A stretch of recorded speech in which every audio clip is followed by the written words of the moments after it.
So I'm going to be teaching you, and hopefully this is a good tutorial, teaching you the basics of riffle stacking. In other words, I'm going to teach you in a way that makes you figure out how to riffle stack on your own and allows you to think creatively on ways you can riffle stack, okay? So I'll be using the Win Casino collector's cards if you want to pick up a pair. I know you can find them online. I got mine actually at the Win Casino in Vegas. I have two pairs, so I'm using this pair as one. I'll use to shuffle around. And yeah, so bear with me. I haven't actually done any practicing today. It's just kind of been busy getting packed and stuff. So let's just get the aces out and show you riffle stacking, right? So the goal of riffle stacking is to take a slug of cards from either from typically the bottom of the deck or the top of the deck and arrange them in a way that they'll be in a whatever handed game of poker or whatever game you're playing, you're going to receive those cards. So let's say in a five-handed game of draw poker, yeah, that's what we'll do. We'll do draw poker. In a five-handed game of draw poker, after shuffling the cards like this, of course, after shuffling, you should always give the cards a cut. We'll just do a nice three-way cut on the table. They should have been stacked for a five-handed game of of draw poker, where I receive an ace. This hand is called pocket aces. They say three of a kind is all you need to get the money, but just to be sure, I stack myself all four aces, and that's good, you know. It's not like the best stacking in the world, but this is eventually what everyone should want to develop up to at least. And then of course you can take this into crazier areas and stuff where you're stacking them in one shuffle or stacking them from the top, stacking them from the bottom, from wherever which, right? Anyway, how do you learn something like this? Because it doesn't seem like there's a trick to it, and there really isn't a trick to it. You kind of just do it. But I know people don't want to hear the answer, just do it. So here are some things that I'm going to teach. Let's start off with your false shuffles. If you know how to do a false shuffle, where you're retaining the top card and the top card only, you may do shuffles, and actually let me just get the other four aces just off to the side for now. You'll do a shuffle where you're holding that ace back during the shuffles. So what you can first start off by practicing is just holding one ace back. So shuffle together, hold this ace back, shuffle the rest, and leave that ace on top. This is a great top stock, but it's a specific one because you have to leave that ace on top and just that ace only. When you get good at that, another thing you can practice is zeroing under cards. So cut that ace to the side and then zero underneath the ace. That would be another thing.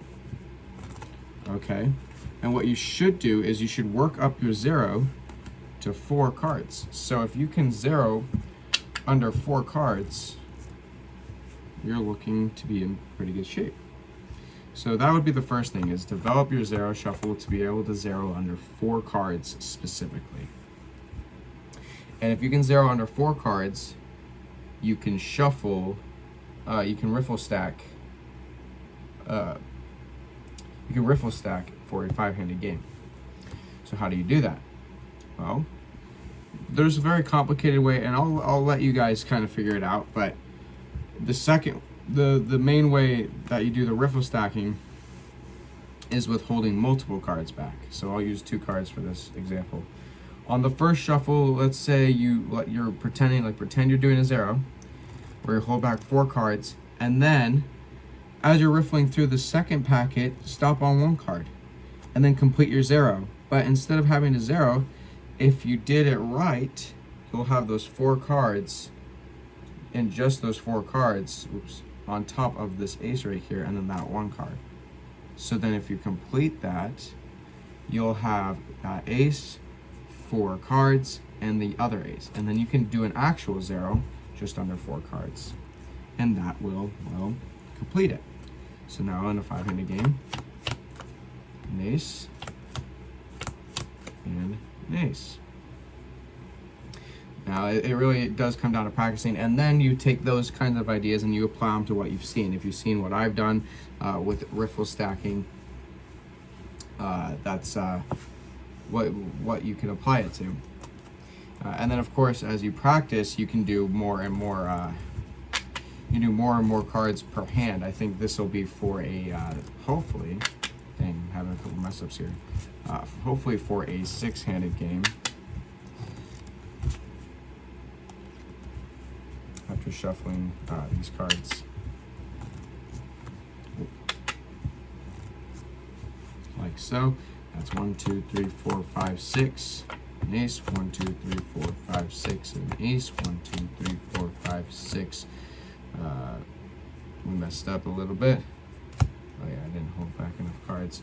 But you get the idea. That's how you do it.